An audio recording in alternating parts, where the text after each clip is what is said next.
Hey guys, it's Leslie with Tier 1 Jank. I'm going to go through a deck tech here with what started out as my version of a red-black burn deck and kind of evolved into a Grixis just for some more consistency in it. So to get started, the center of this deck is around 8 cards. I have 4 copies of Banefire, and then I have 4 Planeswalkers. Those are kind of the main cards that I'm looking to get because they're going to be doing the most damage for me, or the most control for me. So both Jaya and Chandra really help with Banefire because I can add extra mana with them. That I can use when casting Banefire. Nicol Bolas is also a good heavy finisher for me. And Angrath the Flame Chained.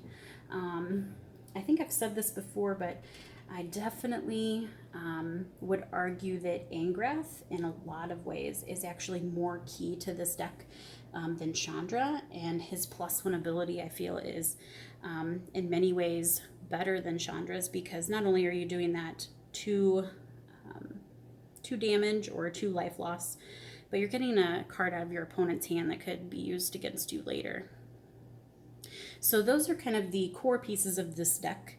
I do have 5 creatures in here and only 5 in the main deck. I run 3 copies of Gutter Snipe, obviously for the extra damage that he does, especially with the instants and sorceries that I've got going on. And then 2 copies of Gaunty. I really like having him in here. He's actually my favorite card in all of Magic. And I like having him in to get a threat out of my opponent's deck. The Death Touch is also really great for him for some bigger creatures if I need additional control for them. So he fits really nicely in here. I do want to make sure I can get to these cards as well as my instants and sorceries, so I have some unique ways to draw or get to them.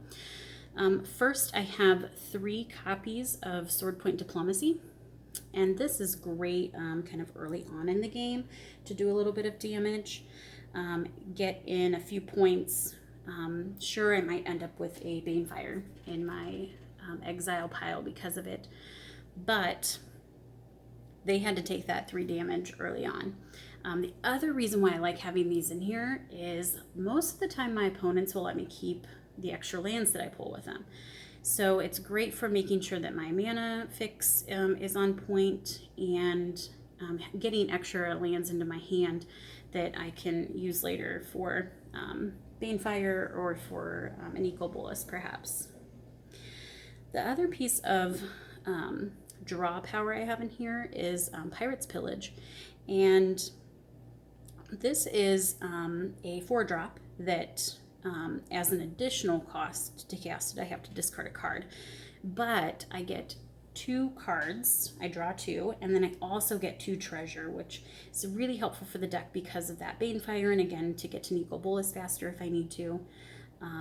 That extra mana sometimes really comes in handy too if I need to keep a couple open for negate later on in the game.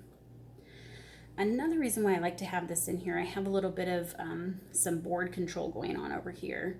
And one of the cards that I have in here, actually I don't have it out on my thing. I'm gonna have to, I bet I got it stuck in my land somewhere. So I actually run 2 copies of Cut in here. And I really like to have that Pirate's Pillage in my hand if I have a Cut and don't have any creatures out on the board that I can use my Cut on. Here it is. So this is a great way for me to have an outlet to get Cut into my graveyard so that later on I can use a Ribbons on my opponent and get in some of that extra damage.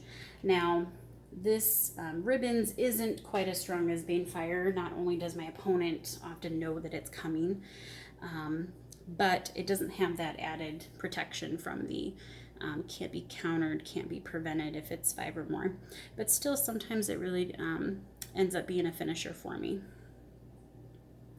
Some of the other ways that I have in here to do some board control, I've got 2 copies of Sweltering Suns. That really helps with aggro decks that get a lot of creatures out pretty quick. A lot of times I can clear a board off with that and then play my own Gutter Snipe or play my own Gonti.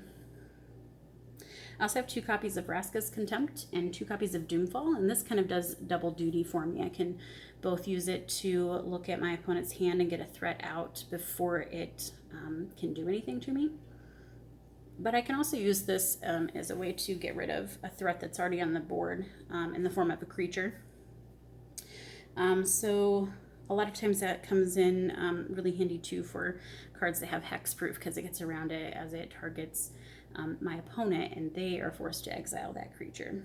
So I've found that really useful for many reasons. I also have 2 copies of Shock in here, just so I can do dark damage if I need to, a little bit of creature control, or maybe even just get a quick extra hit of damage off of Gutter Snipe.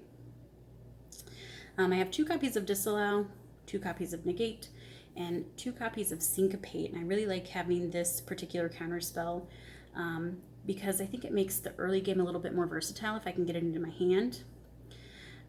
Instead of being limited to countering a non-creature spell or a creature spell only with Essence Scatter, this gives me a little bit of flexibility. So oftentimes I can use this to counter a Search for Azcanta or something like that that's going to be a threat later in the game too.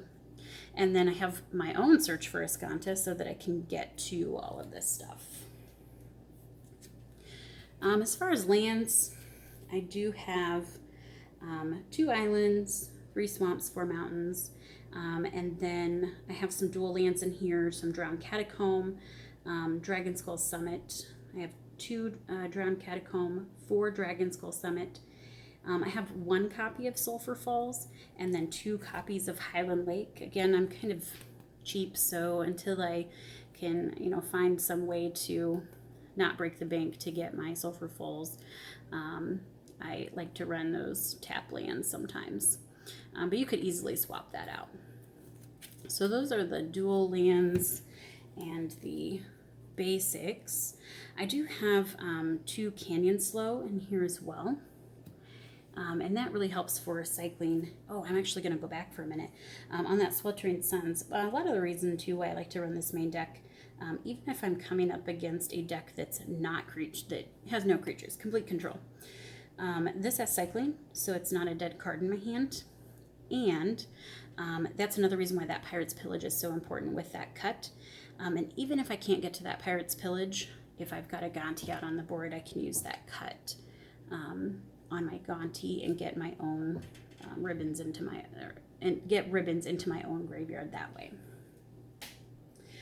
So a few more lands here. The rest of them are colorless, or in the case of Evolving Wilds, helps me with mana fix. Oh, excuse me, I do have a Memorial to Folly in here as well, and I like to use that, especially on Gonti, to get him back, but if I need to on a Gutter Snipe, if I want to try to get a couple extra points of damage in. I also have a Field of Ruin, a Detection Tower to help me with Hexproof, and the one land that I've actually found very key to this deck is this Reliquary Tower. And that is the land that allows me to have no maximum hand size. And sometimes what I find is when I'm playing a sword point early on in the game, my opponent may choose to let me have all 3 of the cards that are laid out, simply because they know I have 7 cards in my hand and I'll have to discard. So getting this Reliquary Tower out really helps me be able to keep all of those cards, or at least act as a deterrent to them, allowing me to do that and instead taking that damage. So that is the main deck here. Next I'm going to go through the sideboard. So hold on just a minute and I'll be right back.